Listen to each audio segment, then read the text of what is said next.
So today I want to share with you a Leica lens lineup that's kind of disregarded. Now, it's funny thing is, the Leica purists are just no. And then the moderate Leica purists are like, okay, but I'll take this series, but not that series, because there's two different series of this lens. And the average Joe photographer that actually just needs to take pictures like me, every time I use one, I go, oh shit, like these are amazing. Anyway, before you ask, this is the Wotancraft bag, still using it, 7-liter, absolutely love this bag. Now, I have beautiful bags. The Oberwerth I use for special events, black tie kind of stuff, or just dress up kind of events. It's a smaller bag, but it's beautiful and it works. It's functional, okay? It's pretty and a little functional. Let me rephrase that. The other one I have, the Billingham, beautiful bag, honestly, well made. Not a huge fan of the strap thing, but it works perfectly. Like, don't get me wrong, it works perfectly. These bags are gorgeous. They're well made. They're a little pricey, but I just find myself never grabbing it. I do once in a while. Don't know why. When I do, like, there's not a specific reason, but I would not put these bags down. They're great, great bags, and they are really, really well made. But this bag, every time I go, I take this bag. Like, the 7-liter fits, 2 to 3 lenses for me, a flash when I need it, the body. Like, it's decent. It's tight with that, but it's decent. I definitely am going to get the 10-liter just so when I, use a bigger flash or something like that, I can just take one bag. But I love this bag. It's been through rain. It's been in a blizzard snowstorm at the top of Whistler Mountain. It's been everywhere with me. It's done everything. And besides being a little dirty in the front, it's still perfect. Like, it's just so well made. Love that company. I will leave a link below. It is not an affiliate link. I do not make a dime off of this. I'm just giving you some plain advice from a photographer that uses the hell out of their bags and has bought so many bags in the past. Okay, let me get back to the lens thing. So this lens lineup, 35, 50, 75, 90. I've used the 35, the 50, and the 75. Love them. Use them. I didn't own them. I own the 90. And I had to get it because it was such a great deal. Now, I got this off eBay. I'm not going to tell you how much, but it was really inexpensive. This is the 2.5. The difference between the 2.5 and the f2.4, that's the two versions. The 2.5 came out first, then the 2.4 came out later. These came out when the Leica M8 was introduced. And pretty much a digital camera lens, if you will. And they made them to work very well with digital. These are like tack sharp and pretty well corrected, and they're very modern looking. But a lot of people love that tack sharp, modern looking kind of lens. For me, a 90 millimeter, I'm using it at concerts or for speakers or for a distance kind of thing, which I want the tack sharp. I found it actually pretty easy to focus as well.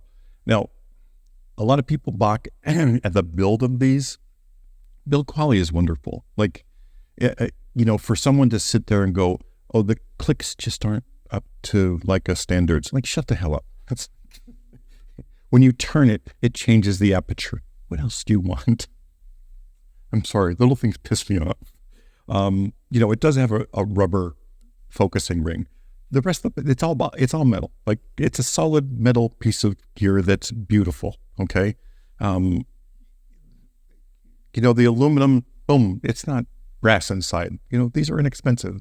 They were built to go with the opening of a very expensive digital camera. It gave people an option. Now, here's the thing. I bought the 2.5 for a reason. Number one, it was inexpensive. Number two, it's the same as the 2.4, except for two things. 1/10 of a stop. You're not going to see that. And this focuses to 1 meter, and the 2.4 focuses to 0.9. And believe me when I tell you, people actually bitch that this is 1 and that's 0.9. I'm sorry, it's a 90 millimeter. if you're going to get that close, grab your 50. But as far as the 90 millimeter goes, it's beautiful. The 50 is fantastic. The 35, I have a little quirk with. This is going to be really stupid, but it's a mental thing for me. You know the lenses that are like absolutely fantastic, but in the center of them, they just have this little tiny circle of glass? That bothers me. I know it's stupid. I really do.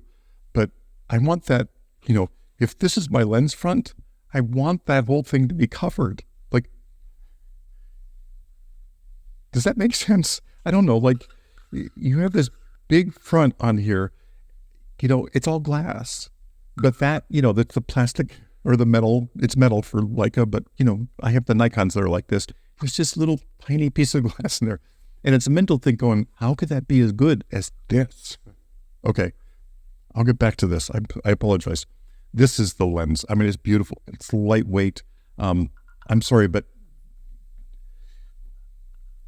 the quality of this lens is absolutely fantastic. It is sharp and it is very modern looking. So, I know a lot of people like character and so forth, but, the Summarit in this has beautiful character, but it's, probably 3-4 times the price and twice as heavy, if not more. This is really lightweight and it works great on the M11 or M10 or whatever you're going to use a lot. But look at the 50, the 2.5s, like I said, they're very cheap because they're considered less. They're not. The glass is the same, and the quality is the same. The 35, the 50, the 75 is wonderful, and the 90. Beautiful, beautiful lenses. And I will do a shoot coming up with these because I really want to share this with you. Now, focusing wise, I do use magnifiers on the camera when I'm using a 90, I use it when I use any lens. I use the 1.25 for a wide angle. And I'm talking like 21, 28, I still use the 1.25 magnifier because I just don't take it off.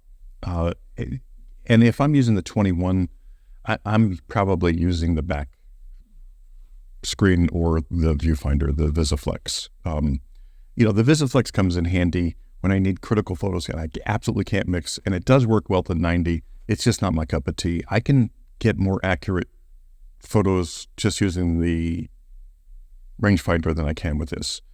Because I think I get a little lazy with this and just say, oh, it's close enough. But with the rangefinder, I really critical focus. But this does work. But the magnifiers for Leica. Now, I have the two Leica 1.25 and the 0.4, and they're very, very expensive. I think these are $450. They come in a little leather pouch, though. Anyway, they work. I'll switch them out. They're easy to switch out. The issue with this, and you have to remember this, from the M10 and the M11, these need a ring, like an adapter ring, because they changed the viewfinder size, and they haven't changed these yet, which doesn't make sense to me. It does, because they charge $110 for this little tiny thin washer that is an adapter ring. You put that on here, and then it'll screw on. Without it, this will just float. So remember that if you are going to get the Leica brand. They are fantastic. They're great glass. But another piece of great glass is Leica Lens Lab. Even their lenses are pretty damn good. But I have the Leica Lens Lab unit, it's a great viewfinder. The only issue I had with it is this is focusable. Okay, so the diopter is built in at all times. And you can focus it. Okay. I would turn it, inadvertently. And then every time I would put it on, I'm like, okay, I have to adjust that first. That kind of drove me a little nuts. And that's why I switched over to Leicas. A lot of people love them and love the fact that the diopter is built in, and they don't have any issue whatsoever. So it just may be something I'm doing. But for it less expensive, I think these are $100. And the glass is beautiful.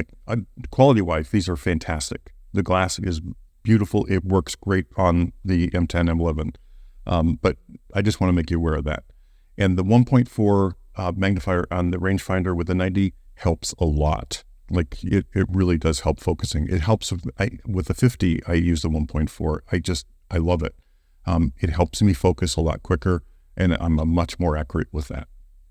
Anyway, I will do a shoot with the 90 millimeter, promise, coming up soon. I just wanted to show you this and share this with you.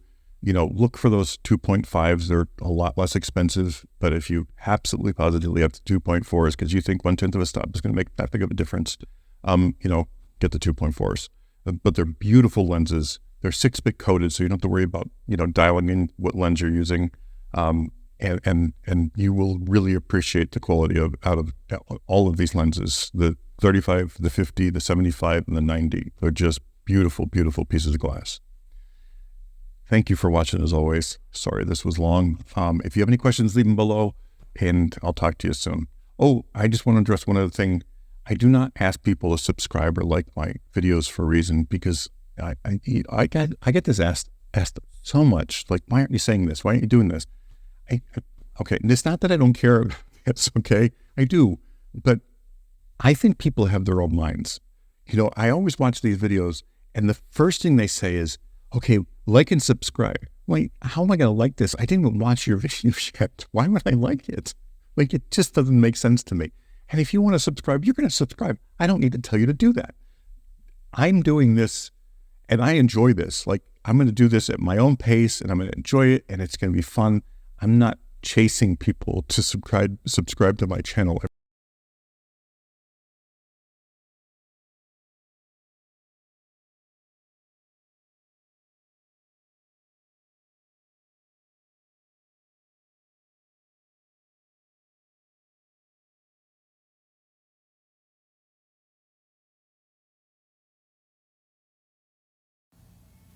Right when I was finished with this video, I had to go over and take 2 quick photos, so I figured I'll just throw the 90 on and take them so you can see them.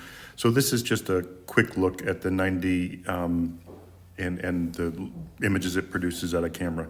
Again, thanks for watching. Hope you enjoyed.